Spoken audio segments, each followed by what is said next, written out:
Today, we're exploring what steadies us when the world feels uncertain, how self love becomes the anchor and intuition becomes the compass. And we're going to do it through some stories that are going on out in the world. You guys ready? Yeah, let's do it. I'm ready. Self love. It is Valentine's Day today. Yeah, happy Valentine's Day. I know by the time everybody sees this, it'll be past, but we wish you the Valentine's Day anyway. There you go. The love is real. The love is flowing. And I don't know about you guys, but Happy Valentine's Day to me. I guess that's what we're talking about. Pretty much. But the self love. So I don't get a lot of stories with self love going on in them. No. This is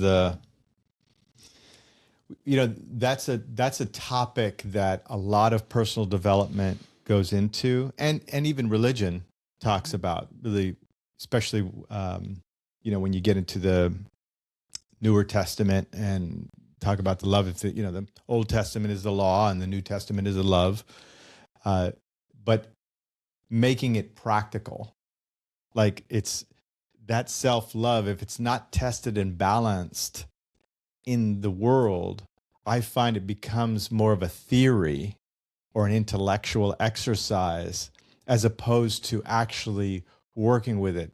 So an example for that for me is like, okay, if I'm in a relationship or I'm working with business partners and stuff, there's an exchange going on there. So if what happens with the self-love thing is it becomes a swinging thing. Like I'm trying to help the work of the other person, and then it's about me, So where is that practical world of self-love where I am taking care of myself and being good to myself, but I'm willing to work with the other person, and hey, I'm in a relationship or I'm in a business situation or I'm talking to someone on the street. Like, where is that genuine thing there? And I think that's part of some of the stories that we're talking about as well. Yeah, absolutely. I know that before we got together, we were talking a bit about religion. Mm-hmm. And I've been watching some podcasts lately of some bigger people in the podcast world, and a lot of stories on religion coming up, and for myself, when I feel into what they're talking about, which I hope our listeners out there feel into what we're talking about. So just an example, right? Because if you're not resonating or feeling into what other people are sharing, well, how can you make it a truth for yourself, especially for that self-love? And so I recognize that when I'm listening and feeling into and sensing what other people are talking about, especially around religion, it's very intellectual, and that's why I think it doesn't resonate with me that much because this lifetime, because it is very intellectual. Yeah, for every feeling, there's an interpretation. And for every interpretation, I need a feeling. Right. To be in balance. To be in balance. And that's different than, that's not saying for every idea I have to be emotionally wired or have an emotional reaction. So creating awareness for myself, I just have to relax, tune into what do I feel. I do find that I have to be in a space where I'm calm. I'm taking some time to, in a sense, I have that self-love enough to go, okay, what am I learning about this? When I was thinking about one of our recent, one of the early lessons in the subscriptions that we offer in the Wayshowers silver and gold subscriptions, and how this month the keyword is immortality. Right. And under that paragraph about perfection, it was talking about everything's perfect, for what I'm going through, and how I have perfect messes I'm in and I have perfect successes. And the messes for me were simple, like times when I just feel under pressure or I feel lesser than in a situation, or I find I go to share something and I just feel blocked, So it's not a big deal. Like, it's not a big mess I'm in. It's just I'm not feeling as enthusiastic or clear or as aware as I'd prefer to feel, because, when I'm in that mode, I mean, the dominoes fall and things happen, and I'm really enjoying myself. I know that we're going to get into the stories, but one of the things we were talking about in the green room is it's that vibe where if I'm trying to lead with my head rather than my heart, like I need both. That's what That's what I'm getting. You're saying, Tom, is I need both. I need balance of the heart and the head, or the conscious mind and the unconscious mind, or like we talk about it, we take it, our intellect and our feelings, right? I need the balance there. However, I need to be leading with my feeling nature. I need to be leading with the heart. And then I organize the intellect, and then I move into action. And that's really contrary to what you'll hear in the environment. That's right. So, and leading with my heart is different than emotions, right? That's the big bugaboo there. But I'm bringing that up because if I've been trained to lead with my head and not my heart, then no matter what belief system I get involved in, when I go to the synagogue, when I go to temple, when I go to the mosque, when I go to the church, I'm going to go there and I'm going to get some really great things initially, but the church doesn't go into me, right? I go in, but it doesn't come into me. In other words, all the goodness that's meant to be there, I don't bring it in because I'm leading with my head. So it's all intellectual. It's all, in other words, it's just an idea. Yeah. So going back to your self-love thing, it's like I'm trying to live a life based on the idea of self-love rather than the feeling of self-love. Yeah. And so as we're approaching going through into some stories, there's been quite a few of like repetitive things that have gone on this week. We've, got the Iran, and then, and Trump and the government saying, hey, Americans, get out of there because some stuff's going to be going down. And then we also have, the Olympics, which is going on. And so a lot of people, and I've been hearing this week, are talking about how he's waiting until the Olympics are over before he makes his move, because the Olympics are in Italy. So it's pretty close to, it's not far across the ocean to what's going on over there. So I think that's a good place to start with, is just that story of, kind of like the building up and the energy, the anticipation, the chaos that might be coming forth, and how is that feeling to everybody?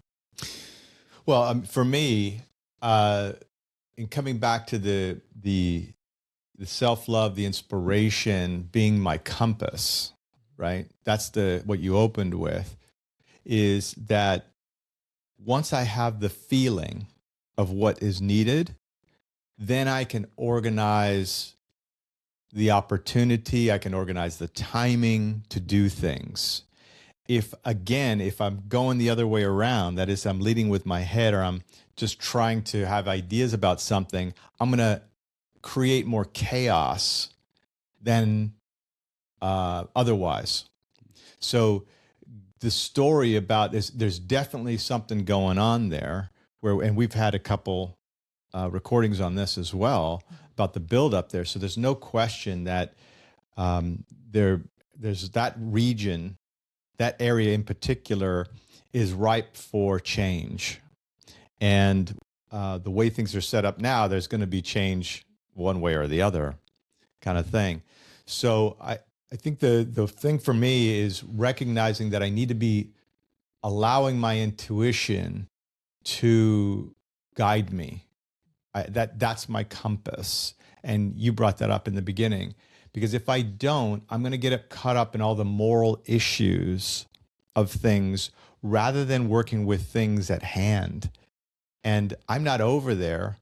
So how do I work with that situation knowing that that's in the air, right? So to me, it comes back to that the self-love part of it, even though I know that something's going to go down there, because that's my feeling on it. Something's definitely going down there. We'll see what happens.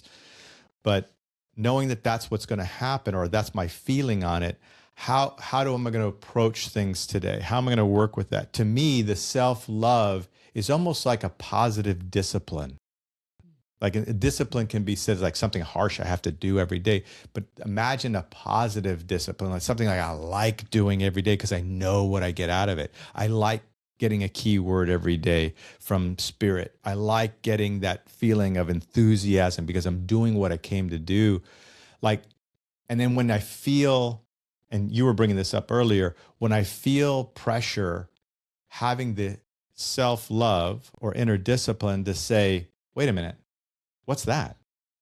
That's not what I want to be a part of. Yeah. That's not me. What do I need to change that?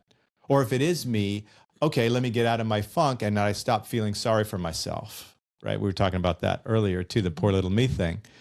So if I don't have that there, then it's a perfect example to me of, okay, here are all the battleships coming in to that area that we're talking about, the news. If I don't go do something about my life, then something outside is going to start pushing in on me and forcing me to do things. So if I don't learn to play the game of life, learn how to exchange and be of service with people, the world will come and start putting pressure on me. So the self-love to me on this story is about, I need to be in charge of my energy. I need to be of service. I need to know how I'm going to be expand. If I'm keep staying in a small world, then somebody more organized than me is going to come and take over. Well, it's been in that part of the world, in Iran, it's been something like 40-something years. So that's plenty of time for a new generation or two to be reincarnated. And what strikes me is there's, as the waves of energy change, because, I note that, there was this time when the Shah of Iran was in power and there were these protests on campus in the United States. And in fact, that was a part of my college generation. I remember the stories on 60 Minutes. And so, they thought the Shah was a bad guy. And Walter Cronkite, is that how old you are, Thomas? Yeah. And others. Yeah. And to make a long story short, it's going to be a long one. Get ready. Reader's Digest condensed version, please, sir. Yeah, okay. All right. Do your own. So now we're moving again to another cycle where a religious dictator, essentially, you need to live by this intellectual, rules and regulations that keep us in power and so forth. So people attracted that back in that day, I think it was the early 80s or so, but people can fact check me on that. And then now it looks like we're swinging in the other direction. So one of the things I like to share on this podcast is that, a spiritual perspective is there's waves of souls who have reincarnated back, and the energy is changing because we attract our experience.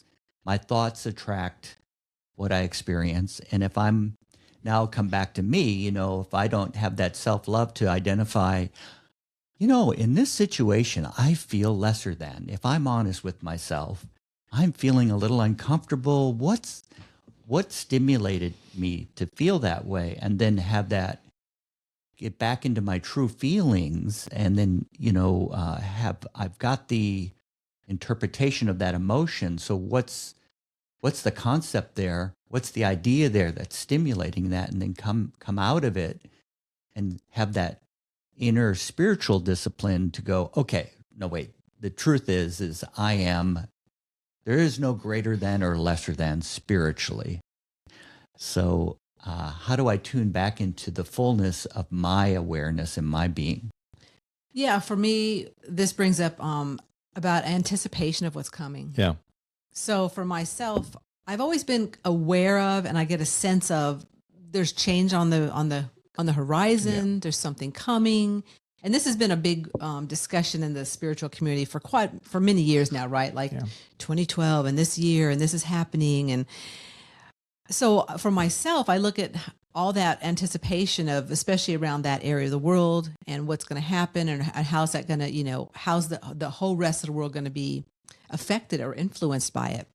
I look at my own world and what I go through day to day. And, I also feel not only for the world, but for my personal, that there's an anticipation of things changing. And I've always had this knack with them. I will call it intuition. And I'll say that it is, it is my inner compass. And whenever I've tuned into that, and a lot of times I also just kind of, I'm aware, but I'm like, I don't dive into what's that all about. Like, I'm just like, okay, cool. There's something changes coming. There's some things going to be happening. Because like most of life, even my personal, I don't know exactly how things are going to look. Yeah. What's the picture? In Iran, what's the picture? It could be that nothing happens. It could be that this was just a buildup and that things shift in the background where we don't have to go in and have forces. We don't know what the outcomes are. And so back to my personal, whenever I've been able to really recognize those hunches, insights, and impressions and work with them in a way that is my guiding compass, that, that is my true north, my inner pivot, whatever you want to call it. I've really been able to be in the right place at the right time and having the right experiences. So that's the part that really comes up for me, is that anticipation, that feeling within that there's change coming. Yes. You have set your foundation and are awake spiritually, but the day-to-day grind is still a challenge. To support this moment in time is the monthly Reawaken membership. This monthly membership offers you a deeper dive into what you're feeling energetically and ways to gain more insights and awarenesses on how you move through it all.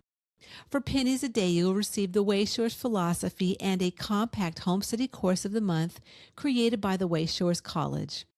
A bonus to this service is a monthly live regrouping with TNT Spirit Works, offered in 2 time zones. So no matter where you are reawakening in the world, you can join real people online and regroup what is going on for yourself.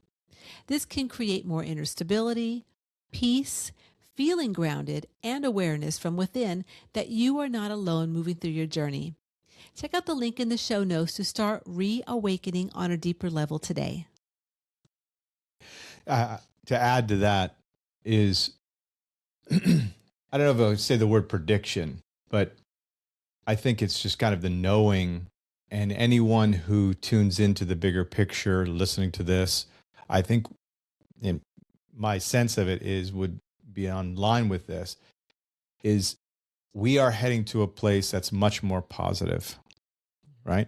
So whether you're a part of the politics with the powers that be right now, or your politics is with some other group that isn't in power right now, you can bet and count on that we're moving forward into something more positive. That I can say that with complete assurance for myself, at least. But I think anyone who tunes into that can feel that we're actually moving forward positively. Now, intellectually, my eyes will lie to me, right? But my head and my, that's that, like, oh, but that's not what I'm seeing. But if I can look past the goings on, I'll see that this is all serving some kind of purpose. Are you saying move past the floating poop on the top? Yeah, that's right. That's right. Let the poop pass. Flush the poop down. That's right. Flush it down. The moral of the story is, if I know that there's that bigger picture that we're heading one way or another, that's the component. One way or another, we're heading here. Then it's really about how we get there. And so now comes in more of the concern about, well, I don't like the way the government's doing this, or I don't like the way they're doing that. That's worthy of a discussion. But the anxiety of, are we going to do something? Are we not going to get there? That can be put aside. We are going to get there. We are moving to something more positive. So what I'm hearing you say is, I can relax inside and trust that intuition. I can trust that inner compass, which is why we do the regrouping every month in those memberships, because it's a reminder to come back to say, oh, okay, that's the bigger picture. I remember now. And this is also the energy I'm working with at this moment in my time, and the key words, or, the flavor of the month. That's right. So important. Well, and as I go through my everyday life, I keep coming back to, I identified this week a situation where I feel lesser than, and this is a mess. I've been doing this a lot, and before I never even noticed it. I just thought I was supposed to feel that way. But that's not really, I'm not enthusiastic about feeling that way. I can only take that for so long. And I decided I want to feel different. I want to project the energy that I want to experience, or more of that, more of those fulfilling times in my life, which is something that I noted in the Wayshores philosophy that we put out with the Wayshores subscriptions that we work with. And yet I love watching out for the world events. I love kind of following it. I like to keep informed. But my day-to-day, the only way I can accomplish here is by being at least keep in mind that part of me that's here to grow spiritually Yeah. and become more aware. I find as I do it, I am less over concerned about, world events, and I start to see the patterns of energy and, I'm sure that 99% of the people who listen to us and tune into us go, yeah, really, like none of that's really affecting my life. I'm kind of going through this thing at work, or my relationship isn't quite where I want it to be. And really, whether Iran gets attacked or not, or there's a regime change, kind of, well, it's just the noise that's out there. Now, of course, we know that it might affect. I need to be aware so I can work with my guides to be prepared, you might say. I don't know if prepared is the right word, but ready for the changes that happen in the bigger environment. So I'd like to get your perspective on this, but that noise you're describing, right? That chaos in my eyes, right, is just out there.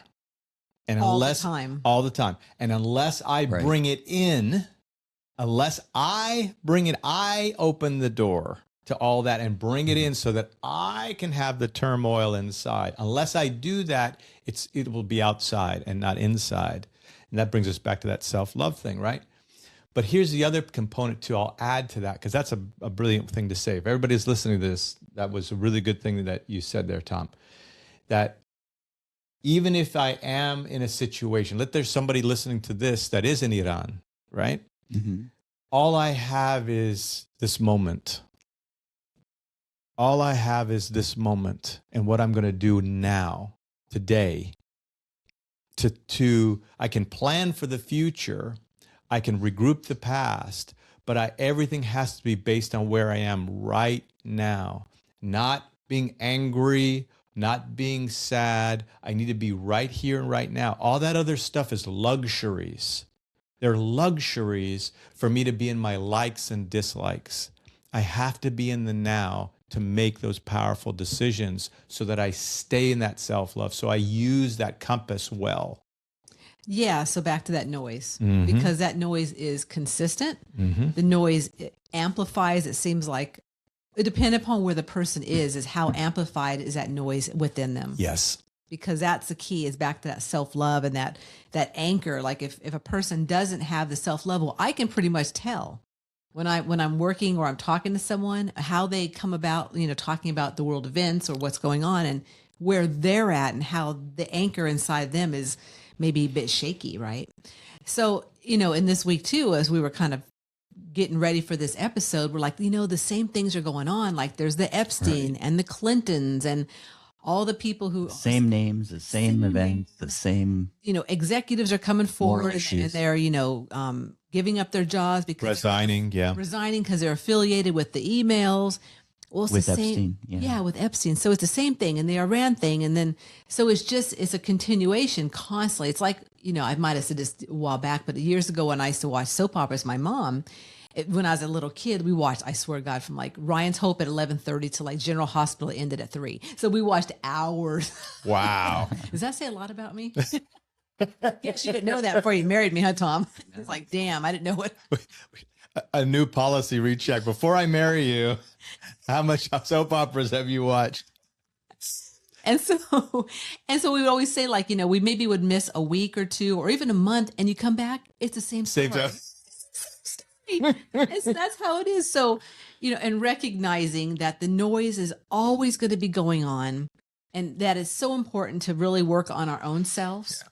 And that's why we share, obviously, in these episodes every week, month after month after month, is the importance of working with the spiritual part of us, right, and being able to tune into that, and that self-love, which is not just a blah, blah word out there. It's a true feeling within us. Well, I mean, imagine just if everyone listening to this and ourselves, just imagine if we move through the day for this next week, right? Just move through the day that I'm going to be consistent about my self-love. I'm going to let my intuition be my compass, and I'm going to be of service. And I'm going to turn the fucking things off. Yeah, the TV and the radio. And I can be aware of it, right? I can be aware of it, right, but it's all a means to an end. It's all there to help me. We're taking all these stories and we're turning them into something that we can be of service with. That's everybody's job. Yeah. That's everybody's job, is to take the world and turn it into something positive for myself, something I can be of service with. Otherwise, what's it for? It just becomes those big intellectual questions, and then the religion thing, and the atheist thing, and it all becomes a big questioning, and that's a waste of time. It's all about me being here and now and making it positive. And that's really why the stories are there. That's exactly what they're for. Yeah, and through those subscriptions that we offer that work with the Wayshowers College, I find that it gives me little clues and hints as to, I have this way of thinking about things that's not really healthy. I work with a fellow in one of my business opportunities, and the thing that I love about this guy is that, he went for a full-time role, and he always has something positive to say. And this guy's got he's challenged in life. He's got some disability type issues that he's got to work with, and challenges I don't have, And we were regrouping about, that situation and those opportunities that came up. And he goes, oh, well, I didn't get it. But, I did my best, and I can improve in this area.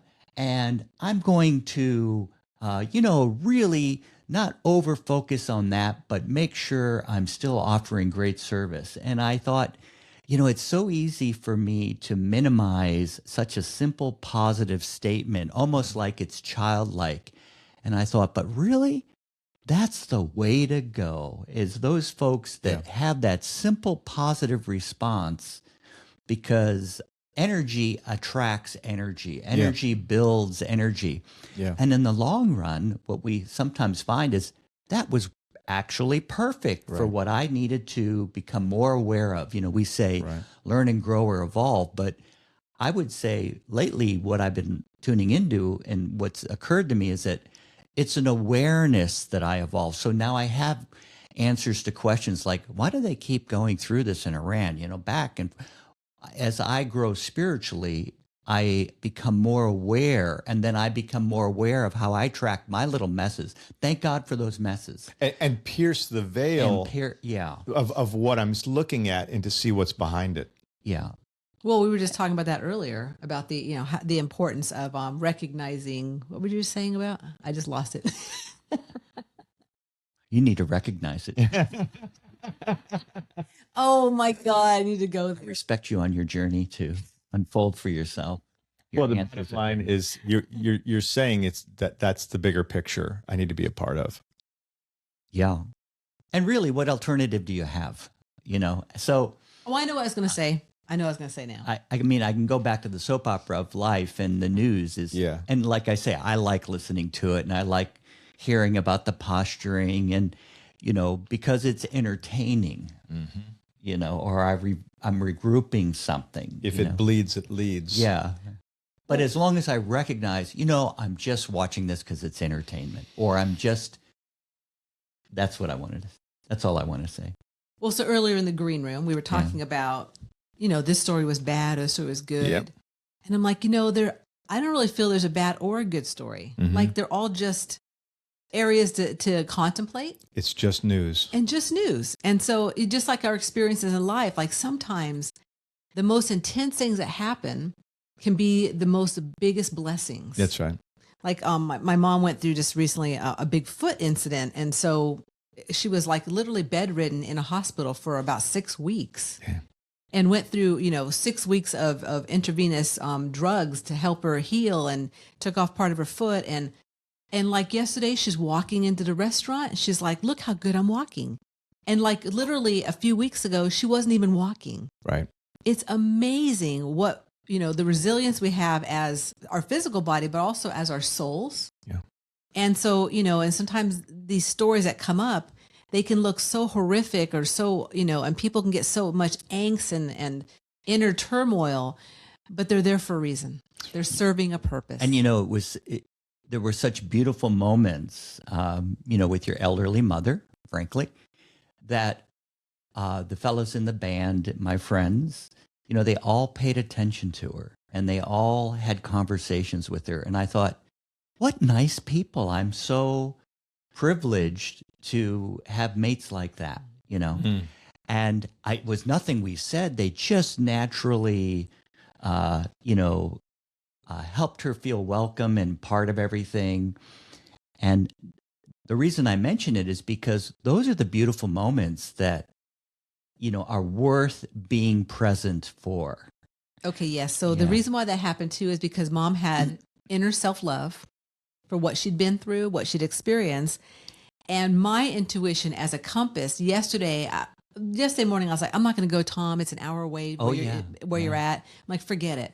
But my inner intuition, that compass, at some point said about 2:00, I said, I'm going to call mom, see if she wants to go. And I did. And it was the most beautiful experience and time frame because of all that really transpired between, the self-love as an anchor within my mom and me too. And that intuition that said, hey, I got the feeling of, let me just call her. I think we should go up there an hour away and have a nice dinner. And it was beautiful. So that self-love as an anchor and intuition as a compass is a good way to wrap up this, I think, this week. And so any last words on those? My conclusion or my wrap up would be that I really need to know that everything is a means to an end. I need to be aware that I'm part of the bigger picture. I'm not separated from it, whether you call that the universe or God or whatever it is. I'm part of that. I'm not separate from it. I don't someday if I get some enlightenment that somehow now I'm one with it, or somehow when I die I'm going to then float up and get my gold stars. No, I'm with it whether I like it or not. And the only thing that can separate me from it is me. If I work hard enough, I can find a way to separate myself. So everything is a means to an end to help me grow and evolve. And that is a key to help me be practical in this world, to do what I've come to do. And if I don't allow that, if I don't have enough self-love and inner strength, to me that self-love is tied in very intimately with that inner discipline, with inner strength to say, this is what I want. This isn't healthy for me. This is healthy for me. And to just follow that, to be loyal to that. To me, that's the key. And then the compass part for me is just to be obedient to my true feelings. So when I hear a story coming in, that I have a chance to say, okay, well, where am I at? What do I need to do with that coming from that bigger picture down? So to me, that's the whole wrap up of it is really about being strong in that self-love and who I am, where I came from, knowing that everything is a means to an end. And I'm here to be happy, successful, and abundant. And I can do that however I want. I can do that through a bunch of griping and moaning and, all the bad parts. Or I can find a way to be smooth and enjoy myself and have fun. So that's the big picture for me. Yeah, for me, especially this self-love, it's important because I recognize in myself that the stories that are out there, if I didn't have that self-love, they would be pretty intense to get through. There's a lot of horrific things, especially with the Epstein and the people that he hurt and all kinds of stuff, right? There's so much out in the world that's really horrific. Yeah. So when I've been able to really anchor my self-love for myself and stayed on with my intuition as my guiding post and my compass, it's enabled me to really walk feeling free and really feeling that no matter what's out there going on, I've got my direction and I've got my purpose and I'm moving forward in what that is. The key word that strikes me is fulfillment, and that I'm here to experience fulfillment. And so what that means to me is that I have enough self-concern, self-love, and maybe concern is a better way to say it, that I allow myself to feel fulfilled. And my fulfillment comes through being of service, spreading the love, enjoying people. That's where my awareness begins to grow that, oh, this is fun. I'm not loving my neighbor because I'm supposed to and it's hard. I love my neighbor because it's more fun. It's more fulfilling. Right. If we can make that shift from this suffering mentality that we've created, that really begins to heal me, my environment, and the world will be a more positive, loving place. Yeah, so we started this conversation with the world feeling unsteady and how to steady yourself with self-love and also with intuition. So as you contemplate some of the stories and some of the sharings we had today, we hope that you recognize the importance that when you participate in your life, you can create anything you want, but you have to start believing from within. So until then, we'll see you guys next week. Cheers. To keep the enthusiasm going, please like, subscribe, or comment below. We would love to hear from you.